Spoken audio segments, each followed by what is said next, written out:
Glenhurst, other than exhibits. So if you're ever looking for something to do, we would love to have you come back and come to one of our many, many events that happen throughout the year, lots of children's programming. So please stay a while. Check us out on Facebook or Instagram or and have tea as well. The tea room's right there as well. The tea room is amazing. And we're not on Snapchat yet, right? Not on Snapchat. No, that's forthcoming. Good stuff. Yeah. Once we understand it. It's too much, yeah. Anyway, this is Matthew Rice. He's our curator. He's going to tell you a little bit about art tonight.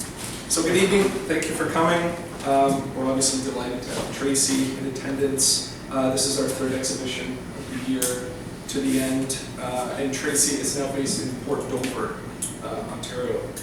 The exhibition explores themes of extinction and climate change, topics that are at the forefront of social and economic and political discussions today. So it seems very topical and very relevant, and we're very happy to have it. Tracey-Mae Chambers is a Métis sculptor and installation artist committed to art as a vehicle for social change. Her work has been featured in solo and group exhibitions in Canada, the United States, Australia, Europe, and I believe South America as well. Her work is also included in numerous public and private collections. She has been awarded several artist residencies, including Artscape's Gibraltar Island residency, and notably in 2017 she was commissioned by the United Nations to create 6 sculptures for the UN Environmental Awards, which celebrated 30 years since the Montreal Protocol, which is fantastic. Tracy gratefully acknowledges support from the Ontario Arts Council and the Canada Council for the Arts, and Glenhurst too, thanks to the City of Brantford and the Brant Community Foundation for their programming support. Again, we're very happy to have Tracy with us in this exhibition, and at this point I'm going to ask her to say a few words, if you will, about the show and about your work. So please welcome Tracy.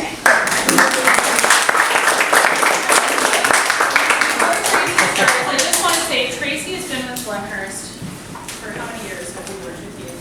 Over the years. Over the years. 5 years. Yeah. So we've kept in touch. So Tracy did an exhibit as part of a group exhibition. It was a very amazing, very profound exhibit about Indigenous women, the murder of Indigenous women in Canada. Attracted a lot of amazing attention to that issue in Canada. And over the years, we've kind of kept in touch. We now have boats at the same marina, so we get to see each other all the time now, which is kind of cool. And yeah, this work is always, her work is always so just touching and interesting. So anyway, that was just my personal introduction for Tracy. Thank you. Thank you. So the first thing I would like to say is I'd like to thank my husband. He's a pretty nice guy. and he's very supportive, and I tend to spin around like a top. And he and my 2 sons, Parker and Brandon, are right here, and Parker's lovely girlfriend, Chantel. And so the 3 boys are like the whole center of my life. This morning, the very first song that I heard was Pressure by David Bowie and Freddie Mercury. And I thought, what a strange sort of way to start the day, considering what was happening tonight, which is a lot of pressure for me. And I'm not great at these kinds of things, but and I thought that was so apropos that I was under pressure, but the exhibition is about all of us being under pressure. And then I started thinking about the fact that I've passed that sort of love of music down to my children, and both of them love music, and maybe not as much David Bowie, but that's okay. I'll forgive them now.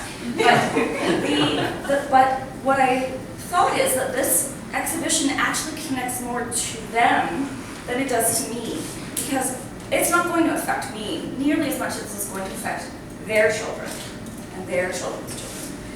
And that got me thinking about, well, then the pressure is sincerely on me and on our generation, some of us, to make sure that we stand up to make change.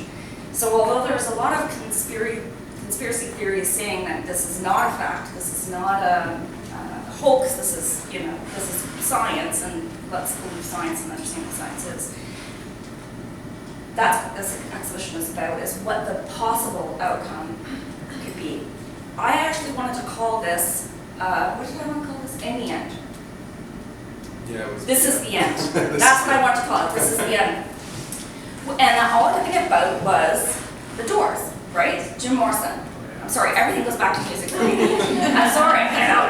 So Jim Morrison, like, oh my gosh, this is so dark though. So we talked about that, and you were totally right. Because I am very... Can you say that again? Ah!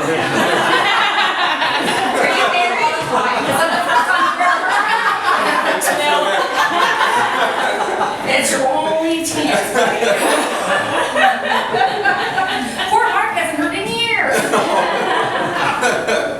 So you were right, because my faith in humanity is that we will fight to change things for the better to the end, whatever that end is, but we decide that for my children's children, your children's children. So I'm glad you came tonight, and I really appreciate it. If I have any questions, I'm certainly here to answer them. I may not have the answers because I know like nothing, but I'll wing it, and if not, I'll send you to them, which could happen. So, but I appreciate you coming. I really do. Thanks very much.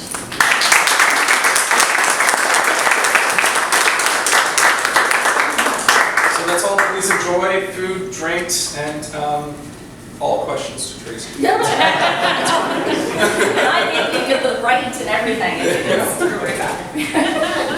Oh, and just as an aside, so everything is in caustic wax. There is nothing else. There's beeswax, Damara resin, which is a tree sap from India, that hardens the wax and makes it quite resilient. Okay? Something like the vases, which is strange, but they're actually functional vases. People say, oh, can you put water in it? Well, it's wax. So yes, so it's wax and water don't mix, so yes.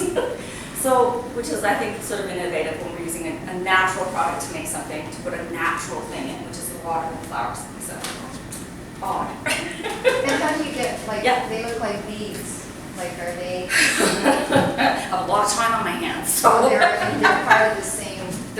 I just literally, yes, roll little things of wax.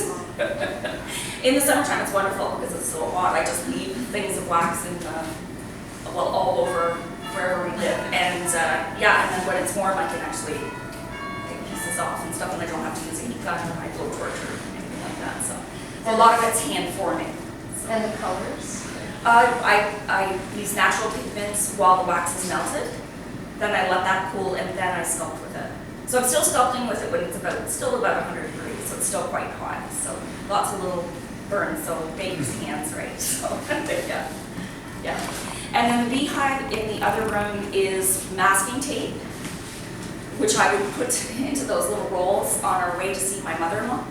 So that was my was a therapy on the way there, and a therapy on the way home, and a therapy on the way there, and a therapy on the way home. Yes, so that worked out.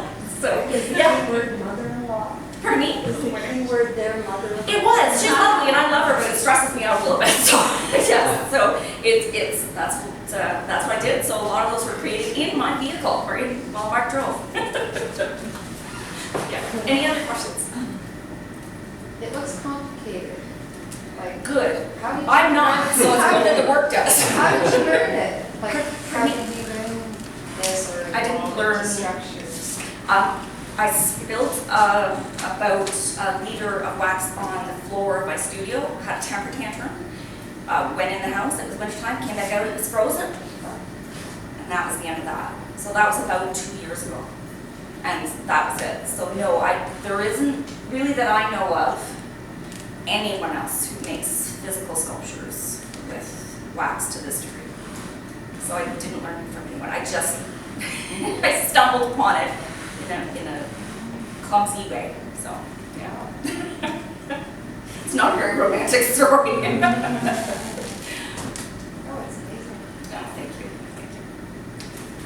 Okay. All right. Enjoy.